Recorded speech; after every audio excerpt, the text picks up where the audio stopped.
Hi, I'm Michael Moore, reporting for TechWeekEurope from the InfoSec 2015 conference here in London. I'm joined by James Lyne, who is Sophos' Global Head of Security Research. James, thank you very much for joining us today. Thank you for having me. No problem.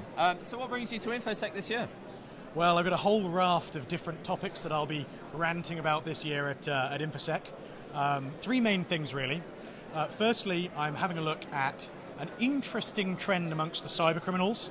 A bit of a shift away from the use of web browser exploitation, Flash and Java, which has been the driving force of malware distribution over the last couple of years, and having a closer look at document-based malware, use of macros and document-based exploits, which sounds very 90s, but has been hugely popular in the beginning of 2015. Yeah. And then after that, I'm going to be having a look at some of the trends in DevOps, how to produce a more professional development organization, the metrics and processes that are required to avoid some of the security flaws that we've been looking at. And then tomorrow, I'll actually be doing a basic primer on exploitation. One of my key themes is that over last year, I've noticed more and more relatively technical people or savvy computer users are becoming more users of black box technology. They're more abstracted from how things actually work. And I'm going to do a deep dive session and show how the cyber criminals do it and try and get people back closer to the hardware and understanding what's really going on. Great. So you mentioned document-based malware. That's a fairly old threat, is it not? Yeah. What are you kind of focusing on in your talk? Yeah, so it's interesting. Document-based malware was around before we went to the web browser, before these exploit kits like the Black Hole Exploit Kit and Angler and Neutrino and all those ones that are there now. In the old days, it was just macro viruses. Now, the cyber criminals have taken all of the clever stuff they've been doing for the last few years in mainstream malware and exploitation and combining it with Word document malware, Excel document malware, and the like.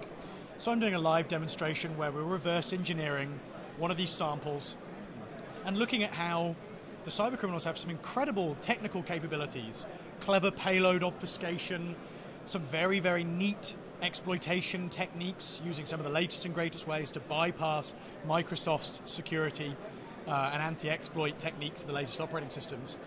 But how the human element is also a massive factor. How it often requires a user to click that nasty security disable button or enable content for all this stuff to start.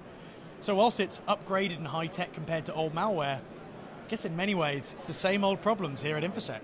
And the kind of human issue is something we're hearing a lot about from InfoSec this year. What do you think the key is? Is it an education problem, or is it just employees being naive? I mean, who should take responsibility for this? Well, I think it's a bit of both. Firstly, as InfoSecurity professionals, I think we have a huge problem with out-of-date advice. I mean, I've been to lots of organizations who are actually doing awareness training, but they're advocating that an 8-character password is sufficient for a certain service, which in many cases now is just simply untrue, and actually 14 characters would be more accurate.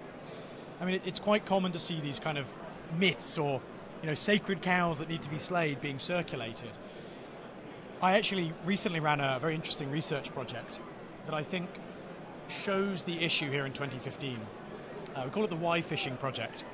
And basically went to New York, set up a bunch of access points, named them free Wi-Fi, get online, allowed people to connect, and offered them one of 3 captive portals. One where they just click agree, one where they have to register with a username and password, and another where they actually provide credit card details and buy access. A couple of stats for you. Just a couple of months ago, in less than 2 hours, over 2,000 people connected to the hotspots.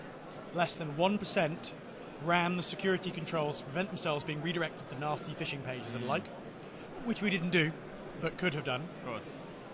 About 500 people provided usernames and passwords, and us InfoSec curmudgeons and cynics know a lot of those are going to be the same usernames and passwords they use everywhere else. Yep.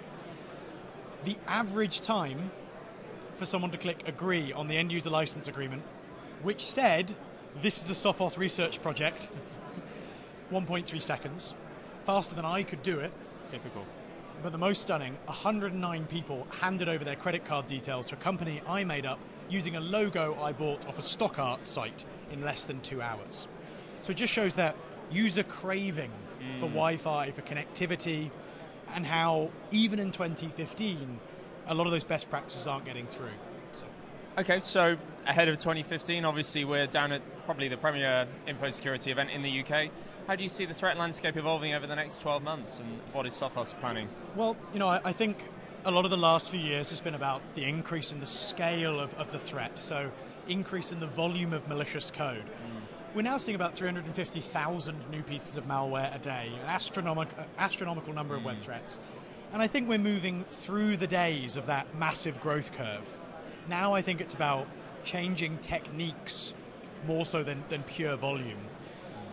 I've seen a lot of interesting cases recently where techniques that were previously attributed to high-end target attacks have drifted down into the mainstream world, targeting small businesses, lateral movement around networks. I think, as well, it's impossible to ignore the raft of new devices, new platforms, mobile, Internet of Things. I mean, we all sigh and roll our eyes for the scurry of issues that have been there over the last year. Despite that, we have yet to see cybercriminals take a serious interest. And I think that's because so far these devices, whilst they are academically broken, can be exploited, haven't met their goals financially or politically. I think the big theme for next year is going to be that starting to change as the industry is somewhat blindsided by these devices all of a sudden becoming interesting. So for me, 2015 is the year of refocusing on learning those lessons we've learned in the Microsoft traditional world on these new platforms, and going back and challenging those pieces of awareness training like that you're running, and making sure they're actually up to scratch, because the message isn't getting through right. Okay, well, we'll all be sure to keep an eye out for that. James, thank you very much for your time. Always a pleasure. I've been Michael Moore for TechWeekEurope.